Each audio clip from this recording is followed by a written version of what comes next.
Hello everyone, সকলোকে স্বাগতম জনাইছো মোৰ এটি নতুন ভিডিওৰ মাজলৈ। আজি ভিডিওটো লৈ আহিছো আপোনালোকে কেনেকৈ হিষ্ট্ৰী পঢ়িব। মানে আপোনালোকে কেনেকৈ আসাম হিষ্ট্ৰী বা ইণ্ডিয়ান হিষ্ট্ৰী ৰিলেট কৰি পঢ়িব। বহুতৰে এনেকুৱা এটা ধাৰণা আছিল যে অসম হিষ্ট্ৰী আগত পঢ়িলে ভাল নে ইণ্ডিয়ান হিষ্ট্ৰী আগত পঢ়িলে ভাল। তো এই প্ৰশ্নটোৰ উত্তৰ হিচাপে এই ভিডিওটো হয় আপোনালোকে যেতিয়া ইণ্ডিয়ান হিষ্ট্ৰী পঢ়িব সমানে সমানে আপোনালোকে অসম হিষ্ট্ৰীও পঢ়িব। কিয় কৈছো যেতিয়া ইণ্ডিয়াত কিবা এটা ঘটি থাকে আপোনালোকে এখন যেতিয়া মেপ আকে এফালে ইণ্ডিয়া এফালে আসাম বা নৰ্থ ইষ্ট ওকে যেতিয়া ইণ্ডিয়াত কিবা এটা চলি আছে সেই নৰ্থ ইষ্টত কি চলি আছে এই বস্তুখিনি যে ৰিলেট কৰি পঢ়িব। উদাহৰণ দি দিছো যেতিয়া আমাৰ 1206 চনৰ পৰা 1526 চনলৈকে দিল্লী সুলতানেট চলি আছে ঠিক আছে স্লেভ ডাইনেষ্টিৰ পৰা একদম লোধি ডাইনেষ্টিলৈকে যেতিয়া চলি আছে সেই সময়খিনিত আমাৰ অসমত কি চলি আছে আমাৰ অসমত 1206 খ্ৰীষ্টাব্দত আহোম হিষ্ট্ৰীয়ে ষ্টাৰ্ট হোৱা নাই তাৰ মানে আমাৰ আহোম সাম্ৰাজ্য প্ৰতিষ্ঠা হোৱা নাই আমাৰ আহোম সাম্ৰাজ্য প্ৰতিষ্ঠা কেতিয়া হৈছে 1228 খ্ৰীষ্টাব্দত যেতিয়া আমাৰ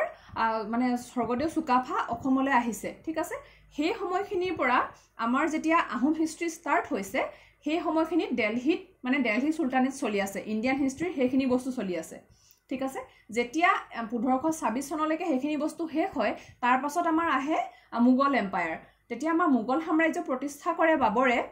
সেই সময়খিনিত আমাৰ অসমত কি হৈ আছে আমাৰ অসমত তেতিয়া চুহুংমুঙৰ ৰাজত্বকাল চলি আছে আৰু চুহুংমুঙে 1526 চনত কছাৰীৰ সৈতে যুদ্ধ কৰি কছাৰী সাম্ৰাজ্য দখল কৰিছে এফালে বাবৰ আৰম্ভ হৈছে এফালে চুহুংমুঙৰ হে ৰাজ্য বিস্তাৰ ষ্টাৰ্ট হৈ আছে ঠিক আছে আমাৰ মোগলৰ যেতিয়া ইম্পৰ্টেন্ট এটা মানে ফ্ৰেজ আহে যে ঔৰংজেবৰ যিখিনি সময়ছোৱা সেই সময়ছোৱা বহুত ইম্পৰ্টেন্ট আমাৰ কাৰণে কিয় যে আমাৰ অসম হিষ্ট্ৰীত হেতু ইম্পৰ্টেন্ট হয় আমাৰ অসম আৰু মানে আহোম আৰু মোগলৰ প্ৰথম কনফ্লিক্টটো মানে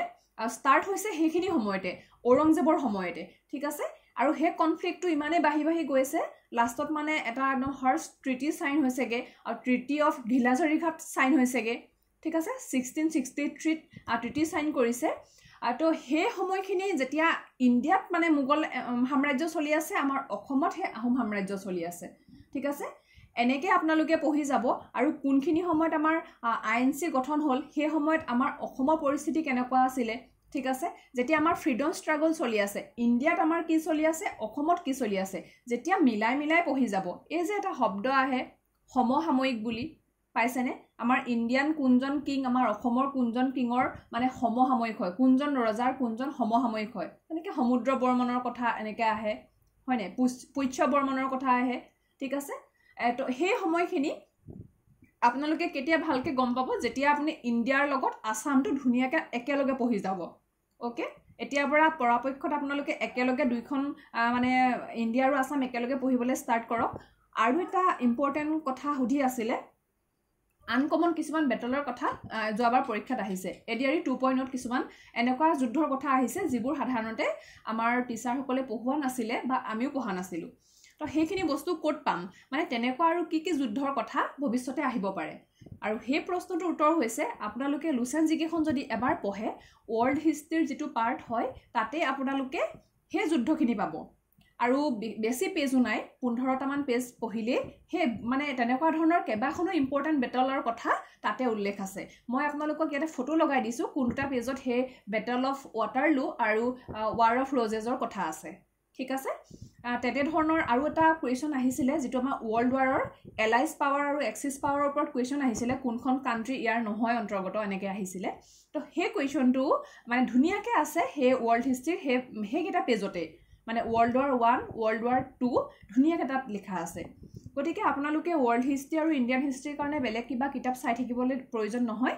লুচেন জিকেখন এবাৰ পঢ়িব মাত্ৰ আসাম হিষ্ট্ৰী অকমান হিষ্টৰিটি হৈ থাকে ভালকে এখন কিতাপত পাবলৈ অসুবিধা হয় সেই কাৰণে আপোনালোকে যিমান পাৰে সোৰ্সেছৰ পৰা আসাম হিষ্ট্ৰী নোটটো নিজা বহিত লিখিবলৈ চেষ্টা কৰিব নিজা এটা নোট বনাবলৈ চেষ্টা কৰিব তেতিয়া আপোনালোকে য'ত মানে প্ৰতিবাৰে বিচাৰি ফুৰিবলগীয়া নহয়